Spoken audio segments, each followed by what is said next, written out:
All right. Hello, everybody. All right.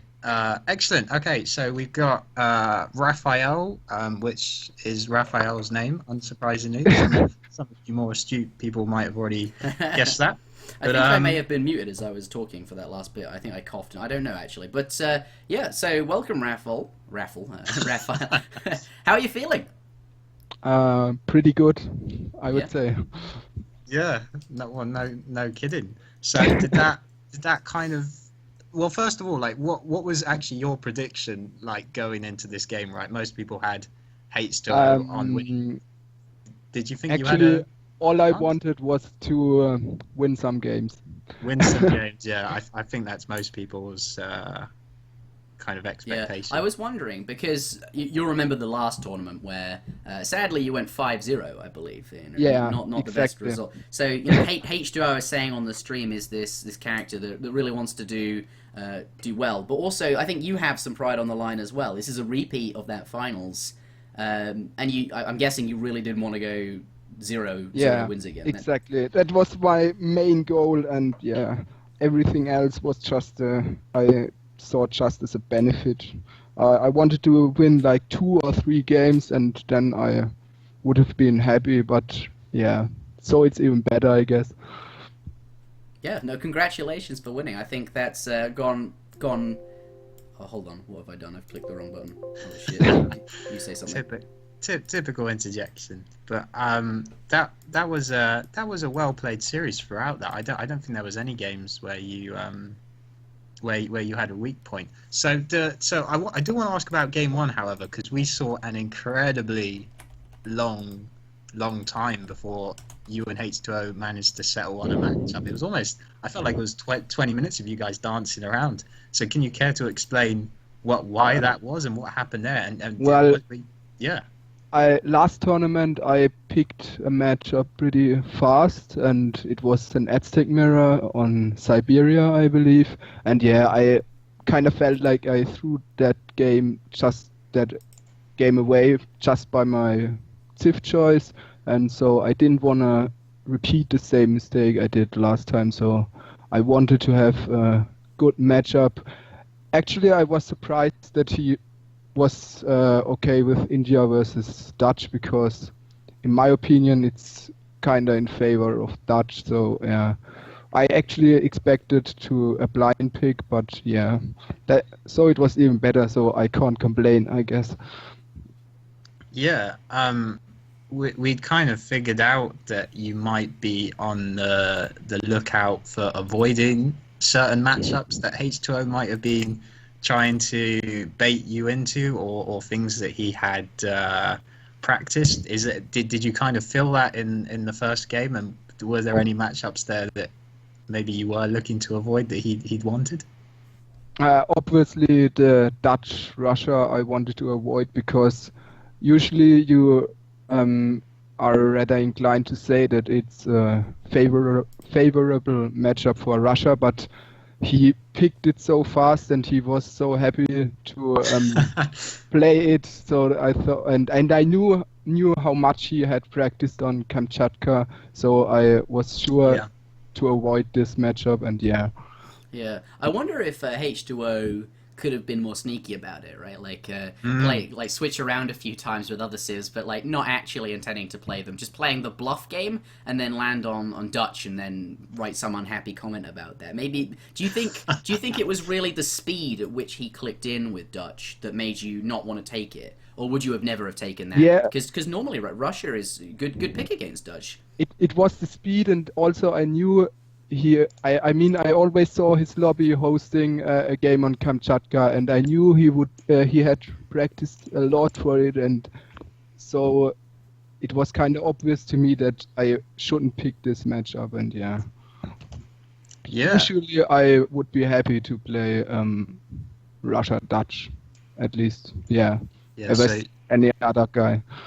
So just being a bit cautious there. But how did you feel about some of the other matchups that came about? Were they good ones for you? Because I know we saw kind of in game two, I think you picked Germany in anticipation that H2O was going to go Spain, and then instantly he went down to Portugal. Which... Yeah, that was unfortunate. I kind of thought that Klondike was on game 2, and then I was really surprised that it's in fact High Plains. And yeah, I actually thought that he would pick Spain nonetheless, because in my opinion it's one of the hardest hard counters for Germany there are in the game. So yeah, but I don't know. I hadn't locked the Civ civilization down, so, and then he already chose port, so I was a bit unsure if I should change it again, but that would have been kind of unfair, so I just rolled with Germany and got crushed. So that was your one game that didn't go quite well. So kind of moving on to Indonesia, man, I was really hyped when you picked India and you were sitting on India so I want to get to the bottom of this, right? You are known for waiting in the lobbies for 10 to 15 minutes before and in between every game.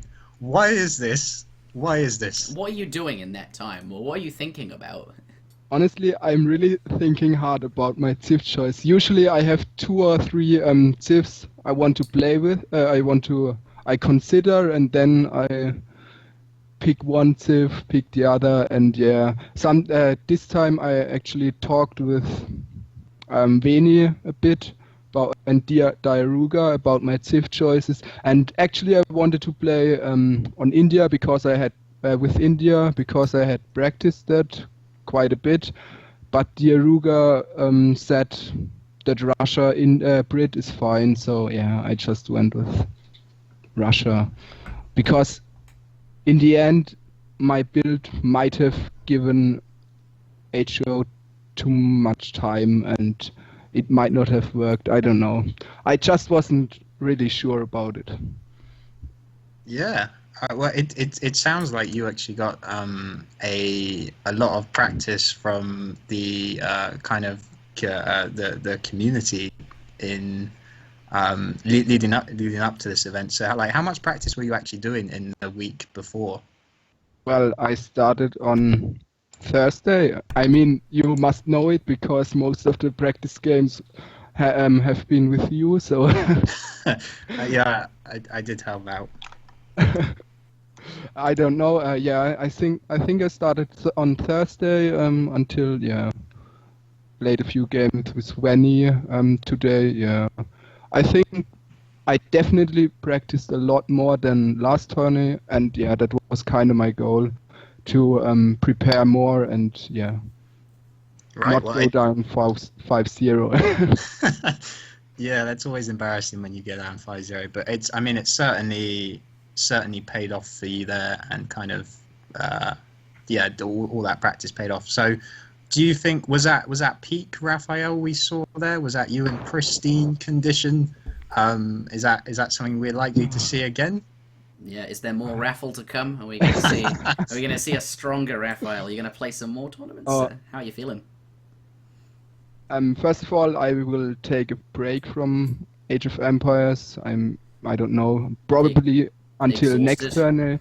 Yeah, I'm a bit tired of Age of Empires, and yeah, I think it was pretty close to my peak. I think I kinda grew stronger the longer the tourney went on. So yeah. Yeah, you had a few close series earlier on, some ones that you looked like you were struggling with, but you pulled through those, and top actually, form. I think they really helped me, because I think I had my best series against Irish Faithful, and yeah, so it built up over time, and that's exactly how I wanted it to be, and yeah, I'm quite happy with my shape, and maybe a tiny bit better.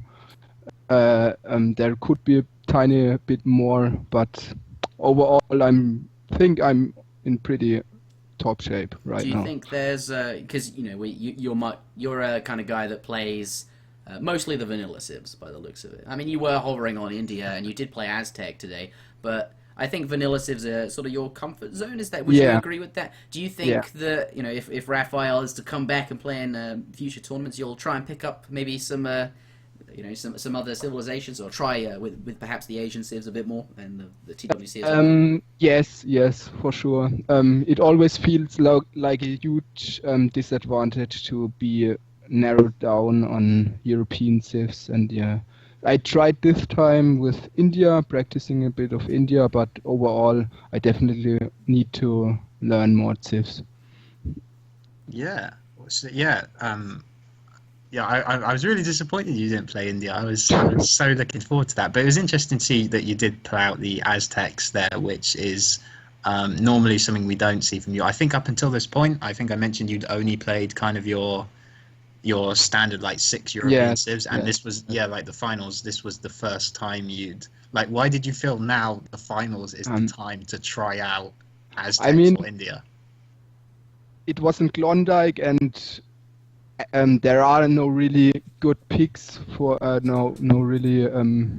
there are no European civs you can pick and which are strong on it, except for maybe Russia, but I had already picked that one.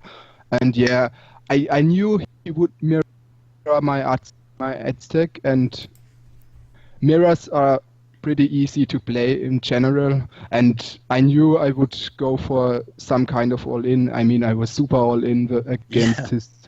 So I just thought, and I also knew he was kind of tilted, and I felt pretty happy. So that also matters a lot in a mirror, and so I just went with it. Yeah, and then also that we had Ottomans versus Spain, so I'm sure you've seen Mongo versus H2O last week, right? What had you taken kind of from that game, and was there anything? Oh, hang on.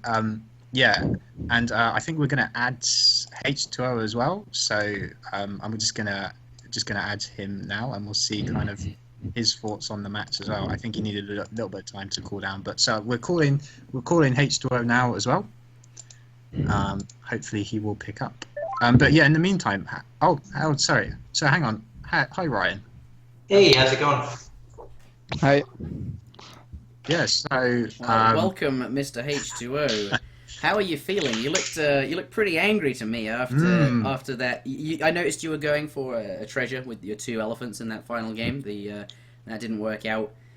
You saw, though, at that very same moment as your explorers died, sort of the foundation go down by the looks of it. But how are you feeling there? It felt like you were making some Yeah, well, I mean, I don't know. I kind of had felt out of the series after the Aztec mirror loss. Like when I went in and saw that he had like sent double military shipments, and then I got snared by that. Like I knew that game was over, and I don't know. I guess the meta just doesn't really favor me right now, and I guess I don't quite enjoy the meta. I'm surprised that I managed to beat Mongo as well. I don't really like Russia or Auto.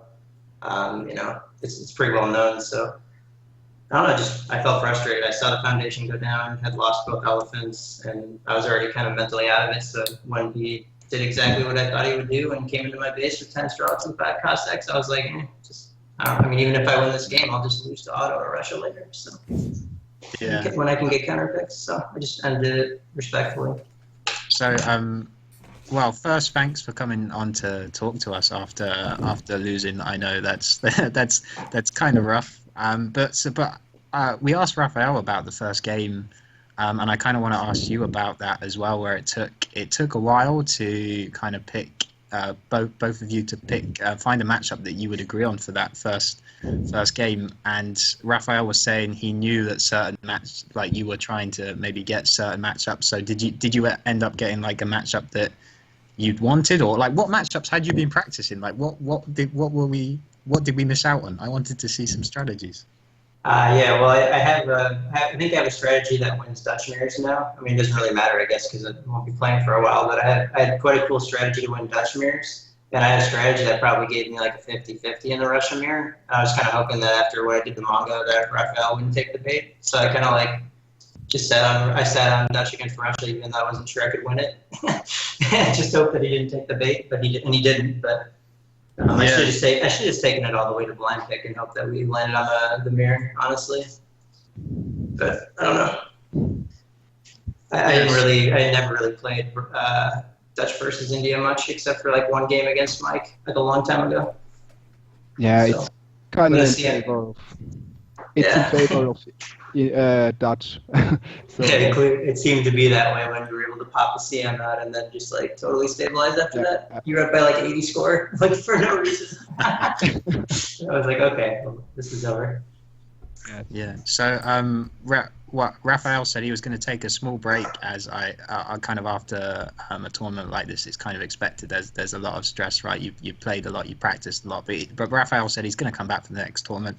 Can we expect the same from you, H2O? Probably not. A lot of things have been ramping up in my life lately, and so I'll probably take a break for the next one at least. I do tend to take a break from time to time. Yeah. So.